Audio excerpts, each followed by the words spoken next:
George Orwell's writings have experienced a spike in popularity over the past decade, and for a simple reason. Modern societies are becoming ever more like the dystopia depicted in Orwell's most famous book, 1984. Whether it be mass surveillance, the incessant use of propaganda, perpetual war, or the cult of personality surrounding political leaders, it is not surprising that many see Orwell's novel as prescient in many ways. With that said, the West remains much freer than the dystopian society of 1984, but the trend does not bode well for those who favor a free society. Orwell, in fact, believed that totalitarianism of the type he satirized in his novel was a distinct possibility for the West, and at times he went as far as to suggest that it may in fact be inevitable. Almost certainly, he wrote in 1940, we are moving into an age of totalitarian dictatorships. In this video, we will look at what caused Orwell's pessimism, focusing on two trends in particular, the move toward collectivism and the rise of hedonism.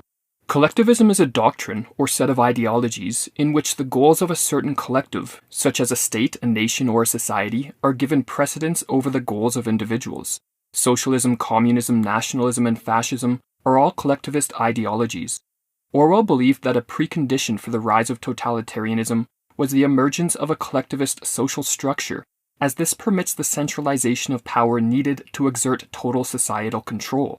Orwell's view of the connection between totalitarianism and collectivism has proved puzzling, as Orwell was a staunch leftist, a critic of capitalism, and a socialist.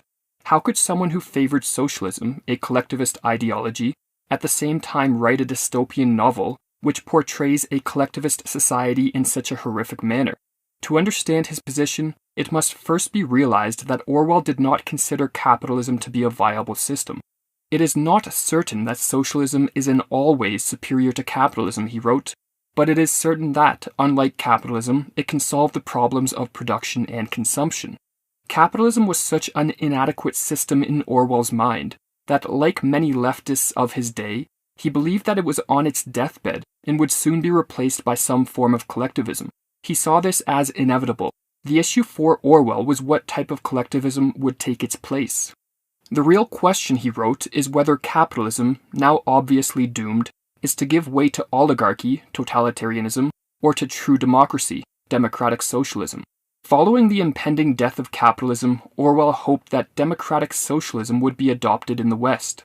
Democratic socialists, like Orwell, advocated for a centrally planned economy, nationalization of all major industry, and a radical decrease in wealth inequality. They were also strong supporters of civil liberties such as freedom of speech and freedom of assembly, which they hoped could be maintained in a society which would largely deprive people of their economic freedoms. The problem, however, which Orwell and other socialists had to grapple with were the lack of examples, either past or present, of any countries successfully adopting democratic socialism. Even worse, the states that had turned to collectivism in the first half of the 20th century, such as Nazi Germany and Soviet Russia, were becoming increasingly totalitarian. They were adopting what Orwell called oligarchical collectivism, not democratic socialism.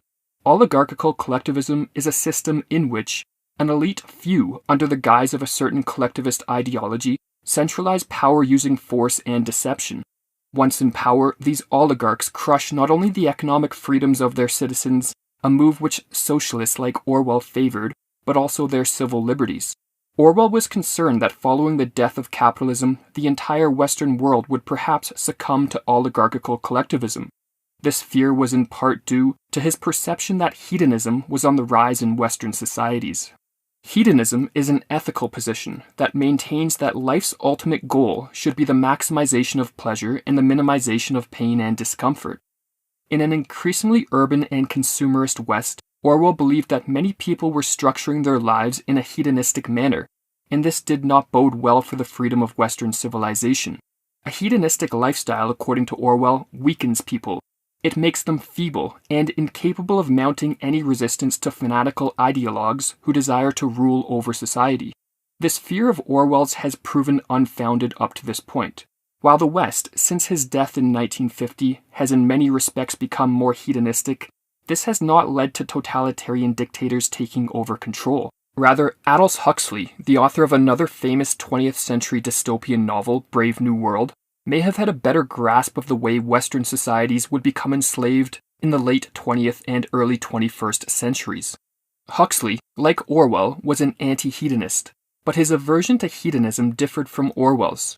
Huxley's main concern was that hedonism could be used as an effective tool to oppress a society, because people will willingly forego freedom in exchange for sensory pleasure and endless consumption.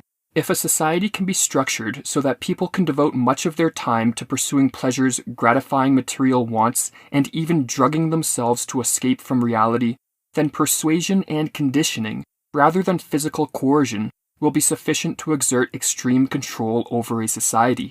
Neil Postman, in his book Amusing Ourselves to Death, nicely contrasts the differing fears of Orwell and Huxley. What Orwell feared were those who would ban books. What Huxley feared was that there would be no reason to ban a book, for there would be no one who wanted to read one. Orwell feared that the truth would be concealed from us. Huxley feared the truth would be drowned in a sea of irrelevance. Orwell feared we would become a captive culture. Huxley feared we would become a trivial culture. In 1984, people are controlled by inflicting pain.